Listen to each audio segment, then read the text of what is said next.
주님, 오늘도 주님 의지하려고 주의 전에 나왔습니다. 우리의 참 쉼과 참 평안이 주님께 있음을 다시 한번 고백합니다.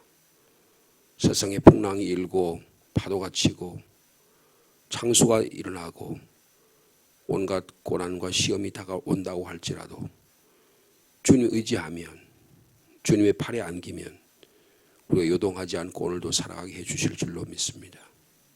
인간관계가 파괴되고 우리의 믿음이 연약해질 때조차도 성령께서는 우리를 위해 친히 간구하시는, 말할 수 없는 탄식으로 우리 친히 기도하시는 음성 듣기를 원합니다. 오늘도 저희를 주님의 자리로 불러주셨으니 이스라엘 초기 시대에 하나님께서 어떻게 이스라엘 민족에게 접근하시고 말씀하시고 이스라엘 어떻게 반응했는지를 살펴보면서 우리의 믿음을 점검하기를 원합니다.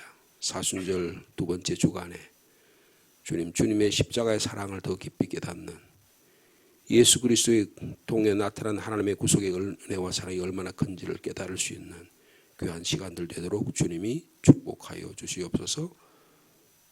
기도하는 가운데 하나님 음성을 듣게 하시고, 기도하는 가운데 우리의 몸이, 우리 인격이, 우리의 삶이 치유되게 하시며, 기도하는 가운데 하나님 이 나라 이 민족 이 교회를 통한 하나님의 구원의 역사를 또 분명히 깨닫는 귀한 시간 되도록 축복하여 주옵소서. 예수님의 이름으로 기도합니다. 아멘. 계속해서 사무엘상 8장 10절 말씀부터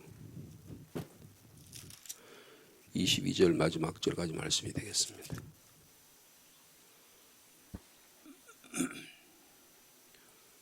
사무엘상 8장 10절 말씀 제가 먼저 받드리겠습니다. 사무엘이 왕을 요구하는 백성에게 여호와의 모든 말씀을 말하여 이르되 너희를 다스릴 왕의 제도는 이러하니라. 그가 너희 아들들을 데려다가 그의 병거와 말을 어거하게 하리니 그들이 그 병거 앞에서 달릴 것이며, 그가 또 너희의 아들들을 1000부장과 50부장을 삼을 것이며 자기 밭을 갈게 하고 자기 주수를 하게 할 것이며 자기 무기와 병거의 장비도 만들게 할 것이며, 그가 또 너희의 딸들을 데려다가 향료 만드는 자와 요리하는 자와 떡 굽는 자로 삼을 것이며, 그가 또 너희의 밭과 포도원과 감람원에서 제일 좋은 것을 가져다가 자기의 신하들에게 줄 것이며, 그가 또 너희의 곡식과 포도원 소산의 11조를 거두어 자기와 관리와 신하에게 줄 것이며, 그가 또 너희의 노비와 가장 아름다운 소년과 나귀들을 끌어다가 자기 일을 시킬 것이며, 너희의 양떼의 10분의 1을 거두어 가리니 너희가 그의 종이 될 것이라. 그날에 너희는 너희가 택한 왕으로 말미암아 부르짖되 그날에 여호와께서 너희에게 응답하지 아니하시리라 하니, 백성이 사무엘의 말 듣기를 거절하여 이르되 아니로소이다. 우리도 우리 왕이 있어야 하리니 우리도 다른 나라들과 같이 되어 우리 왕이 우리를 다스리며 우리 앞에 나가서 우리의 싸움을 싸워야 할 것이니이다 하는지라. 사무엘이 백성의 말을 다 듣고 여호와께 아뢰매 22절 말씀 같이 읽습니다. 여호와께서 사무엘에게 이르시되 그들의 말을 들어 왕을 세우라 하시니 사무엘이 이스라엘 사람들에게 이르되 너희는 각기 성읍으로 돌아가라.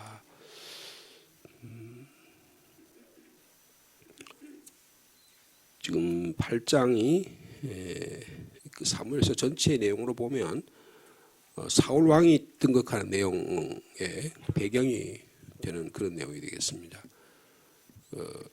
그리고 사울 왕이 등극하고 그리고 사무엘 하에 가면 다윗이 나타나고 그리고 그 이후에 다윗의 아들인 솔로몬이 등장하는 그런 내용의 배경을 말하고 있습니다. 왕권이 이스라엘 국가에서 확립되는 그런 것을 역사적으로 볼 수가 있습니다. 그래서 오늘 여러 가지 말씀을 우리가 나눌 수 있지만 이 신명기에 보면 하나님께서 왕을 세우는 것에 대해서 말씀하신 적이 있어요. 신명기 17장 14절에 보면 왕은 반드시 하나님에 의해서 택함을 받은 자여야 된다. 그렇게 규정을 하고 있습니다. 그리고 그 당시로 말하면 그 군사력이라고 말해서 말을 많이 두지 말라 그렇게 말하고 있어요. 그리고 그 말을 많이 거두기 위해서 애굽으로 가서 말을 가져오지 말라 그런 말까지 합니다. 그리고 왕이 되면 권력이 되기 때문에 아내를 많이 두지 말라는 말을 또 쓰고 있어요. 그리고 물건을 은금을 너무 많이 쌓아두지 말라. 왕이 그러면 그 전제 군주적인 독재를 하게 된다는 거죠. 그 다음에 신명기 말씀에 보면 율법의 책을 등사를 해가지고 복사를 해서 늘 왕이 자기 옆에 두면서 하나님의 말씀을 통해서 하나님을 경외하고 그리고 하나님의 말씀을 준수할 것을, 이게 성경이 이야기하는 왕의 제도입니다. 근데 지금 이스라엘의 장로들이, 이스라엘의 지도자들이 요구하는 왕은 그런 왕이 아니에요. 지금 열방의 블레셋이라든지 주변에 있는 나라들이 세운 왕을 요구하게 되는 것입니다. 그래서 그렇게 될 때 어떻게 하느냐, 그 17절에 한마디로 이야기했죠. 17절 말씀 같이 읽어볼까요? 시작. 너희의 양떼의 10분의 1을 거두어 가리니 너희가 그의 종이 될 것이다. 왕정 제도가 만들어지면 왕으로 인해서 전제 군주 국가가 형성되고 왕의 권력이 조항으로 집권화됨으로 인해서 왕에게 권력이 집중화되고, 물론 세금 문제라든지 징집 문제라든지 혹은 노동이라든지 토지를 독점하는 문제라든지 이런 토지 재분배가 일어난다든지, 그리고 때로는 인간이 갖고 있는 인권을 유보하는, 권력을 독점하기 위해서 인권을 빼앗아가 버리는 그런 일들이 일어나게 될 거라는 것을 미리 예시를 합니다. 그런데 장로들이 뭐라 그래요? 그래도 우리는 왕 달라 그렇게 이야기를 합니다. 근데 여기서 지금 이 오늘 본문에서 핵심적인 내용 중에 하나가 뭐냐면 18절이에요. 18절의 말씀을 같이 읽겠습니다. 시작. 그날에 너희는 너희가 택한 왕으로 말미암아 부르짖되 그날에 여호와께서 너희에게 응답하지 아니하시오. 여러분 사무엘 시대의 7장에 보면 주로 어떻게 하나님께 이 미스바에 모여서 부르짖죠. 그럼 하나님께서 응답하십니다. 블레셋이 쳐들어오니까 이스라엘 백성들이 사무엘에게 당신이 이 민족을 위해서 부르짖어 주십시오. 사무엘이 하나님께 부르짖어 그럼 하나님이 응답하십니다. 이것이 이스라엘의 삶의 체계예요. 이스라엘의 삶의 구조입니다. 삶의 원리예요. 하나님이 통치하시는 세계의 모습이에요. 그런데 이걸 깡그리 무시하겠다는 거예요. 겉으로 보면 정치 체제를 갖고 합리적인 것 같고 굉장히 아주 효율성 있는 것 같고 그다음에 능력이 있는 것 같고 행정 체계를 잘 갖췄기 때문에 아주 잘 돌아갈 것 같지만 결과가 어떻게 된다고요? 이스라엘 백성이 그 왕의 노예 역할로 전락해 버린다는 거예요. 실질적으로 그렇게 됩니다. 왕이 전락이 돼가지고 땅들을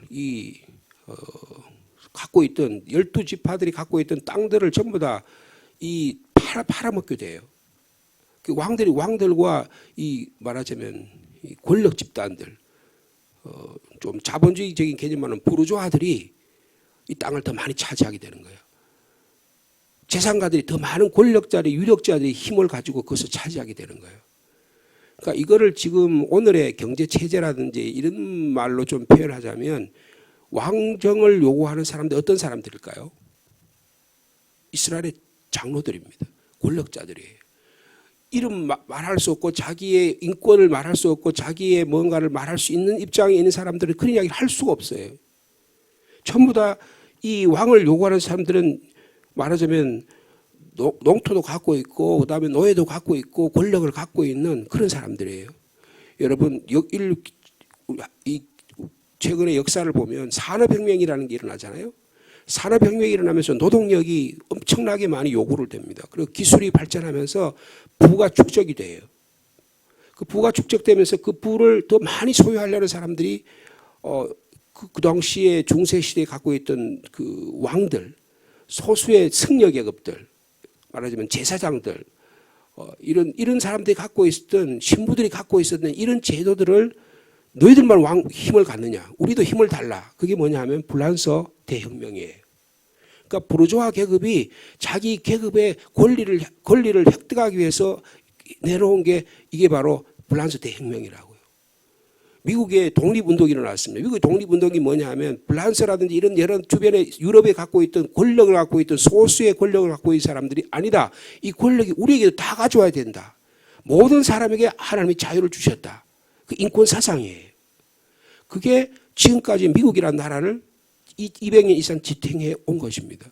그러니까 이 자유라는 이름, 평등이라는 이런 평화라는 이름 가운데 그 배경을 보면 그 배경이 뭐냐면 경제 문제와 관계 있어요. 권력 문제와 관계 있다고요. 다시 말하면 신앙은 뭐냐면 신앙은 권력입니다. 그 신앙이 우리의 신앙이 어디서부터 온다고요? 하나님으로부터 온다라는 거예요. 여러분 신앙생활도 권력의 문제입니다. 하나님께 권력을 올려드리고 하나님께 영광을 올려드리는 것이 신앙의 모습이에요. 근데 지금 이 사람들이 요구하는 게 뭐예요? 그 권력을 누가 차지하겠다는 거예요? 내가 차지하겠다는 거예요. 왕들이 차지하겠다는 거예요. 왕을 꼭두각시를 하나 세워놓고 거기에 있는 권력자들이 만들어가지고 그 권력에 의해서 체계를 만들어서 차지하겠다는 거예요. 여러분 북한이라는 나라가 어떤 나라입니까? 김일성이 김정은이라는 그 몇몇 사람들이 그게 뭐예요? 신이잖아요. 그게 성부, 성자, 성령 신이거든요. 그게 거기가 전부 다 완전히 숭배를 하잖아요. 그리고 거기에 그들을 옹이하고 있는 한 몇만 명들 그 사람들이 권력을 차지하고 거기에 더 독점하고 그걸 유지하기 위해서 지금 핵폭탄을 만드는 거예요. 다른 이유 하나도 없습니다. 북한의 인민들을 위해서 하는 게 아니라고요. 지금 이들이 지금 사무엘이 그러잖아요. 너 이런 거 만들면 하나님 말씀하신다. 너희들 다 종이 돼. 그래도 만들겠느냐? 너희들 그렇게 하면 너희가 택한 왕으로 말미암아 너희가 18절에 했죠. 왕으로 말미암아 부르짖지 왕 때문에 고통을 당할 거라는 거예요. 종이 될 거라. 그래서 막 너희들 와서 부르짖을 건데 뭐라고 말했어요? 부르짖으나 그날에 여호와께서 너희에게 어떻게 한다고요? 응답하지 아니하신다는 거예요. 여러분 그래서 이스라엘 어떻게 됩니까? 멸망합니다. 하나님께 부르짖었는데 응답 안 하시는 거예요. 왜요? 쥐들이 그렇게 만들어 놓은 거예요. 하나님의 왕 되심을 인정하지 않은 거예요. 삶의 체계에서 하나님 되심을 인정하지 않은 하나님께 이스라엘 백성 모든 12지파에게 땅을 공평하게 분배해서 그들로 하여금 이런 삶을 사는 것이 진정한 하나님의 나라를 만드는 거야. 그 땅에 복을 주기 위해서 내가 이렇게 만들어 놓은 거야. 근데 이거를 다 깡그리 무시하는 겁니다. 다른 나라의 제도가 멋있어 보여요.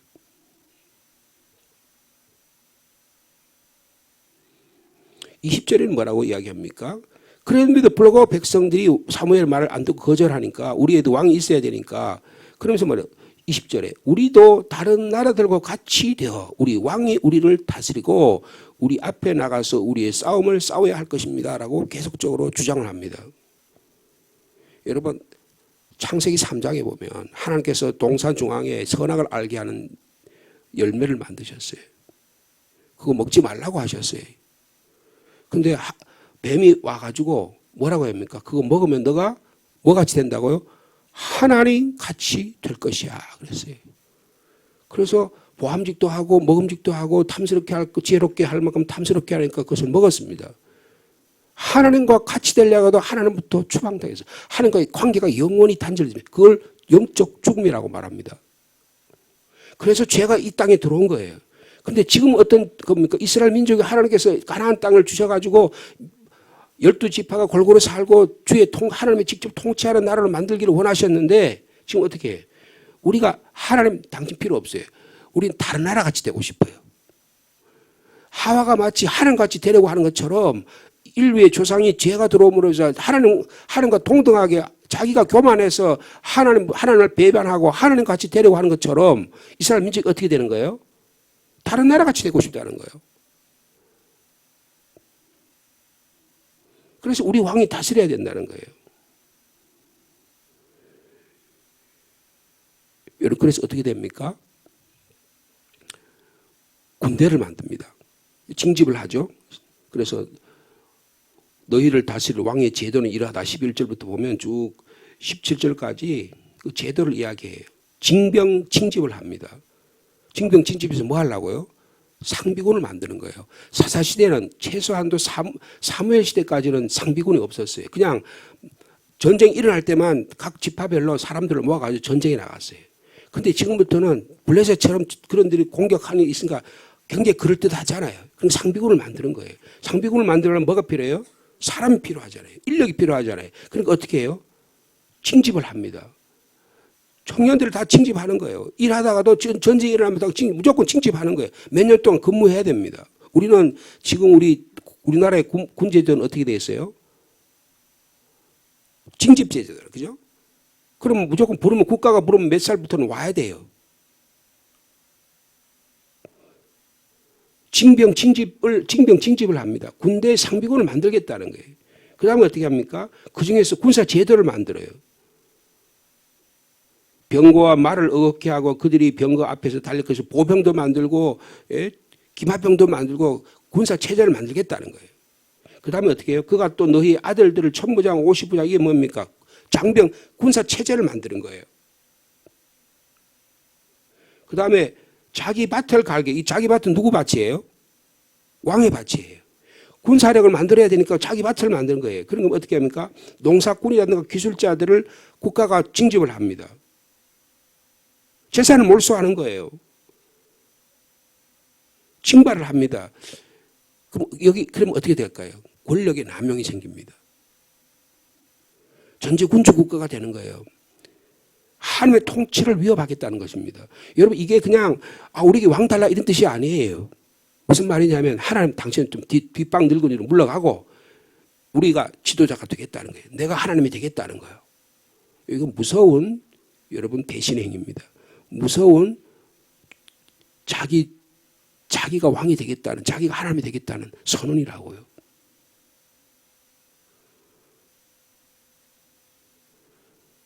(13절에) 보면 자기 딸들을 데려다가 향료 만드는 자라고 요리하는 자, 떡 굽는 자를 만들게 노동력을 충당합니다. 무조건 충당하는 거예요. 그 다음에 (14절에) 보면 너희의 밭과 포도원, 감나무가 제일 좋은 것을 가져다가 자기 신하들에게 줄 것이며 토지를 독점합니다. 여러분 아합이라는 왕은 어떻게 나봇의 포도원을 강제로 빼앗죠.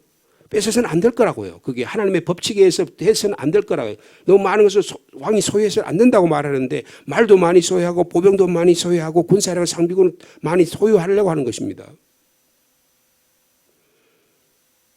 15절에 보면 또 저희의 곡식과 포도원 초산의 11조를 거두어 누구에게 준다고요?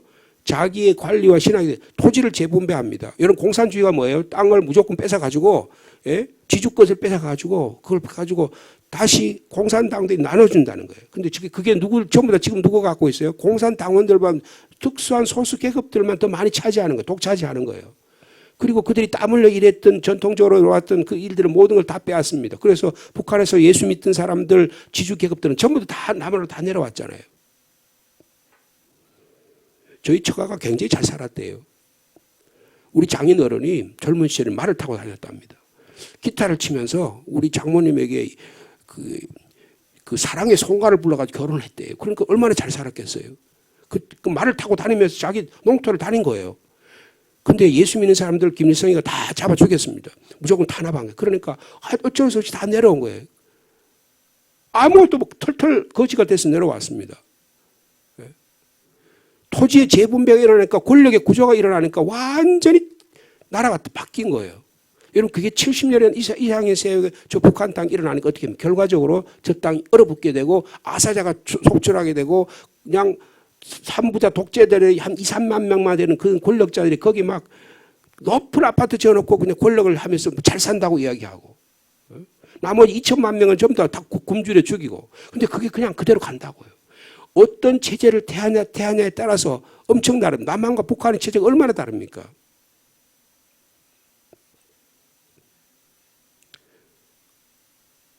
사도 바울이요. 로마서 12장 2절에 이런 말을 말씀하시는 우리 잘 알죠. 이 세대를 본받지 말고 오직 마음을 새롭게 함으로 변화를 받아 하나님의 선하시고 기뻐하시고 온전한 뜻이 무엇인지 분별하도록 하라고 말씀하고 계십니다. 여러분 지금 왕정 제도를 태하는 것은 사도 바울의 표현한 이 세대를 본받는 거예요. 하나님의 나라가 아니고 육의 나라를 본받는 거예요. 근데 교회가 거기를 막 따라가네.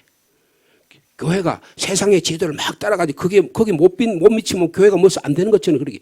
여러분, 교회는 하나님의 말씀의 중심의 삶을 살아가는 겁니다. 하나님께 부르짖는 거예요. 하나님 응답하시는 체제예요. 내가 요구해서 내 뜻대로 하나님의 것들을 만들어가는 게 아니고 하나님의 앞에 부르짖으면 하나님이 응답하시는 그런 삶의 원리를 만들어가는 것이 교회여야 합니다. 세대를 본받아서는 안 된다는 거예요. 그런데 세대를 막 본받아 간다는 겁니다. 근데 좀 이상한 것은 하나님이 그러면 너 결코 안 된단 말이야. 왕정 세워서는 안 돼. 내가 그래 사무엘 너 가가지고 절대로 안 된다 그래라. 그래야 될 거 아니에요. 근데 어떻게 합니까? 하나님이 허락을 하십니다. 예? 우리 왕이 있어야 됩니다. 그래 너 이렇게 하면 너 어려움 생겨. 이런 일을 가지고 하면 큰일 난다. 어? 내가 그래서 거절한다니까. 왕정이 가져올 그 폐들이 너무 많아. 그렇게 자세히 이야기했어요. 그리고 너희들이 종이 되고 그렇게 일이 돼. 그리고 결국 어떻게 됩니까? 북이스라엘은 아수르에서 완전히 무너지고 남유다는 바벨론에서 포로로 잡혀갑니다. 그냥 종이 될 정도가 아니에요. 나라 자체가 완전히 없어져 버리는 것입니다. 왜 그랬다는 거예요? 지금 성경이 이야기하는 내용이 뭐예요? 하나님을 왕으로 섬기고 하나님을 우리의 삶의 주인으로 섬기지 않을 때 나타나는 결과를 이야기하는 겁니다. 개인적으로도 우리 마찬가지예요. 가족적으로 마찬가지예요. 교회적으로 마찬가지예요. 공동체적으로 마찬가지입니다. 내가 하나님께 부르짖고 하나님이 우리의 삶의 주인이 되시고 우리의 왕이 되심을 인정하고 거기에 삶을 살아가느냐, 아니면 겉은 그럴듯해. 겉은 하나님을 예배드리고 하나님 왕인 것 같아. 근데 실질적인 삶은 전혀 하나님이 나의 왕이 아니야. 나의 주인이 아니야. 그럼 어떻게 됩니까? 여지없이 무너집니다. 하나님 다 보고 계시다고요. 왜요? 하나님이 응답하지 않으시기로 약속하셨기 때문에. 여러분 그랬잖아요. 18절에 그날에 너희는 너희가 택한 왕으로 말미암아 부르짖었지만 그날에 여호와께서 너희에게 응답하지 아니할 것이다. 그럼 어떻게 되는가? 옛날에 출애굽 전으로 돌아간다는 거예요. 출애굽 전이 뭡니까? 430년 동안 노예 생활했는데 그대로 돌아가는 거예요. 이런 물질의 노예가 됩니다. 권력의 노예가 돼요. 성의 노예가 돼요. 인간의 안목의 정욕의 노예가 됩니다. 이성의 자랑의 노예가 돼요. 만날 교회 와서 예배 생활하는데 예배는 잠깐 드리고 자기 자랑만 해. 자기 자식 자랑만 해. 옛날 과거로 돌아가는 겁니다. 출애굽의 상태로 돌아가는 겁니다. 네?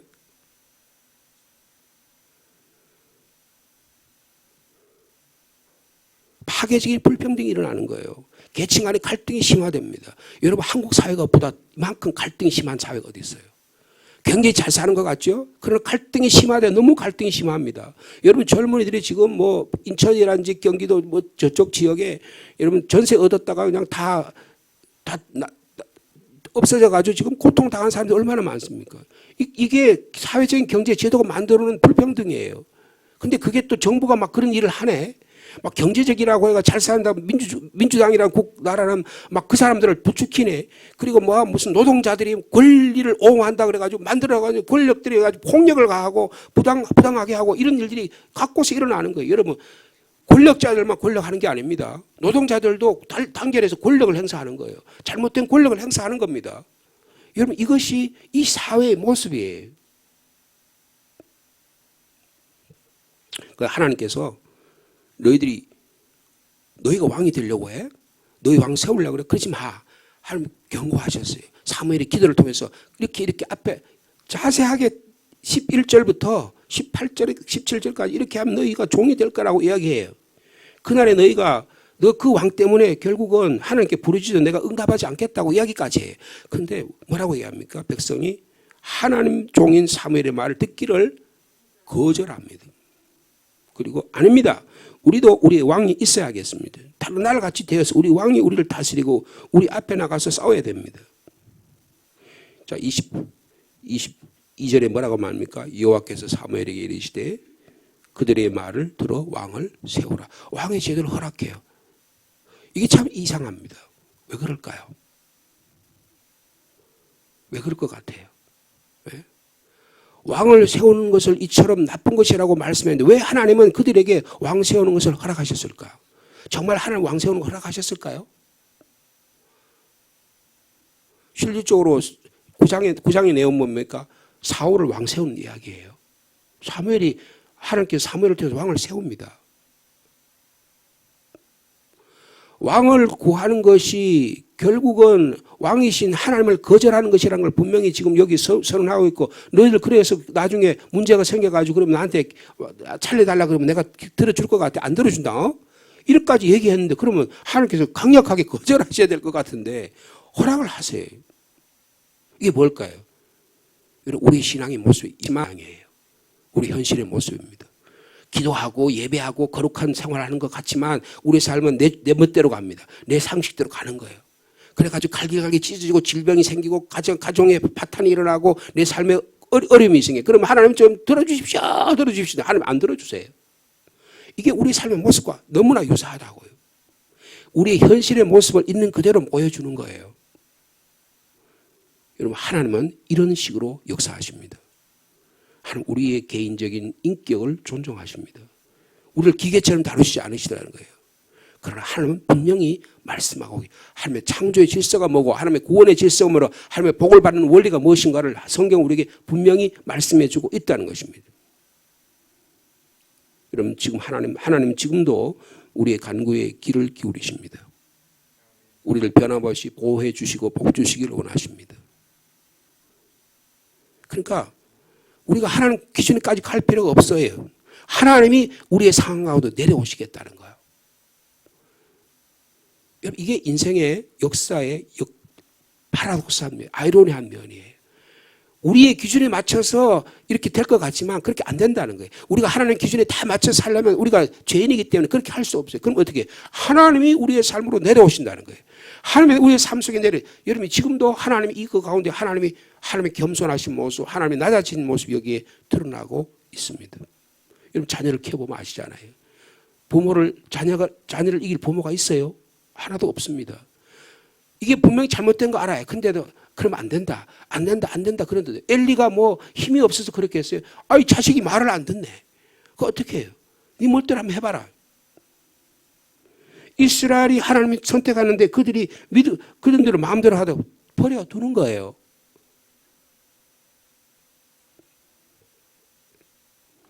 근데 어떻게 그냥 그럼 하나님 버려두고 뒷짐지고 아무 일도 안 하시냐? 아닙니다. 하나님이 역사하고 계신 거예요. 그때마다 예언자를 보내시고 그때마다 왕을 보내시고 그때마다 믿음의 사람을 보내서 일깨워 주셔서 우리의 삶이 다시 주님께로 돌아오기를 원하고 계시다는 겁니다. 성령께서 지금도 우리를 말할 수 없는 탄식으로 우리를 친히 간구하시고 우리 하나님 음성을 듣기를 원하고 계신다는 거예요. 하나님 우리가 어떤 상황 가운데 우리의 주님이 찾아오고 계십니다. 우리 가운데 내려오셔서 우리의 무너진 우리의 삶의 체계를 우리의 부족한 믿음을 세워주시기를 원하고 계십니다. 여러분, 우리가 오늘 있는 이곳에서 하나님 임재하심을 경험하는 저 여러분 되기를 바랍니다. 우리의 속사람을 이 세대를 본받지 말고 변화를 받아서 성령의 능력으로 하나님의 거룩하시고 온전한 뜻이 무엇인지를 분별하도록 주님 지금도 요구하고 계시다는 것입니다. 여러분, 예수 그리스도 사순절이 뭡니까? 우리가 하나님을 거부해요. 하나님의 말씀을 우리의 삶 속에 받아들이기를 거부합니다. 그런데 그 거절의 장소에서 주님이 찾아오신다는 거예요. 우리를 모욕과 천대 가운데 그 가운데 주님이 찾아오신다는 거예요. 그러면서 예수께서 찾아오셔서 우리를 위해 일하고 계시다는 것입니다. 여러분, 이것이 하나님이 역사하시는 방식입니다. 하나님은 그들의 왕을 요구하는 요구에 승낙하셨지만 결코 포기하신 것은 아니라는 것을 말씀하고 있습니다. 여러분, 그래서 사무엘 열왕기 이야기를 보면 어떡합니까? 사울을 세워놨는데 사울이 실패를 해요. 여러분, 다윗은 성공했을까요? 다윗도 실패합니다. 다윗도 위대한 메시아 왕국을 세웠다고 말하지만 다윗이 하나님의 율법을 어기고 징집을 만들어가지고 군사력을 강화하려고 하다 실패를 해요. 그 아들 솔로몬 때 가서 최고의 그 당시로 말하면 지금으로 하면 중동 국가의 최대 강자가 됩니다. 근데 어떻게 합니까? 말년에 어떻게 돼요? 비참해집니다. 아내를 많이 둡니다. 은금을 많이 둬요. 가장 권력의 지혜가 최고의 지혜의 나라라고 생각하지만 와르르 무너져서 왕국의 아들 시대에 가서 왕국이 분열되고 맙니다. 결국 어떻게 돼요? 포로에 한 500년 정도 시간이 지나면서 그 나라가 완전히 와해돼 버리는, 없어져 버리는 일이 일어나고 있습니다. 이게 성경이 이야기하는 거잖아요. 오늘 본문의 말씀의 내용이 뭡니까? 하나님의 방식대로 살아가자. 이 세대를 본받지 말라. 여러분, 우리가 하나님의 앞에서 하나님의 우리 창조주 되심을, 우리 구원자 되심을 기억하고 하나님 뜻대로 부르짖어서 응답받을 수 있는 저와 여러분 되기를 축복합니다. 하나님 아버지, 우리의 마음의 중심이 주님께 향하기를 원합니다. 우리가 신앙생활하고 예배생활을 하지만 이스라엘 백성은 하나님께 11조 드리고 모든 제사 다 드렸지만 하나님은 그 제사 받기를 원하지 않는다고 말씀하신 적이 있으십니다. 이스라엘 백성은 하나님을 진정으로 왕을 섬기기를 거부하고 있습니다. 우리에게도 왕을 달라. 아담과 하와가 하나님같이 되기를 마음 중심에 원했던 것처럼 이스라엘의 지도자는 자기의 소유, 자기의 권력을 자기 것으로 삼고 싶었습니다. 하나님으로부터 독립하려고 했습니다. 하나님은 이들의 마음의 중심을 아시고 너희들이 부르짖어도 내가 응답하지 않겠다고 말씀합니다. 그러나 이스라엘 백성은 계속해서 고집을 피웁니다.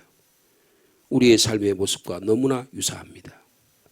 주님, 이 사순절에 저의 욕망, 저의 계획이 우리의 뜻대로 우리 인생을 살아가지 않게 하시고 하나님의 계획대로, 하나님의 뜻대로, 하나님의 섭리대로 살아가는 저희들이 되기를 원합니다. 주님, 하나님의 계획이 무엇입니까? 하나님의 뜻이 무엇입니까?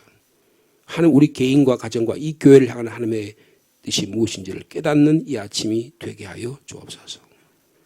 그래서 우리의 삶 속에 잘못된 것 있으면 회개하게 도와주시고 하나님의 마음을 오직 성령으로 새롭게 함으로 변화를 받아서 하나님의 선하시고 온전하시고 기뻐한 뜻이 무엇인지를 분별할 수 있는 분별력을 허락하여 주시옵소서. 그래서 이 사순절을 이 주간에 하나님을 기뻐하시게 하는 것, 하나님을 온전하게 하신 것, 하나님을 기뻐하신 일들을 잘 감당해 나가는 저희들 될 수 있도록 주께서 함께하여 주시옵소서. 주님, 우리 안에 있는 이 하나님을 벗어나려고 하는 이 마귀 사탄의 세력들이 얼마나 강한지, 죄의 세력들이 얼마나 완고한지, 죽음의 세력이 얼마나 강한지를 저희들이 압니다. 하나님의 말씀 이외에는, 성령의 능력 이외에는, 예수 그리스도 십자가의 보혈의 능력 이외에는 이것을 물리칠 수 없음을 저희들이 다시금 깨닫사오니 주님, 저희를 새롭게 하여 주시옵소서. 하나님 말씀으로 저희를 오늘 이 아침에도 새롭게 하여 주시옵소서. 예수님의 이름으로 기도하옵나이다.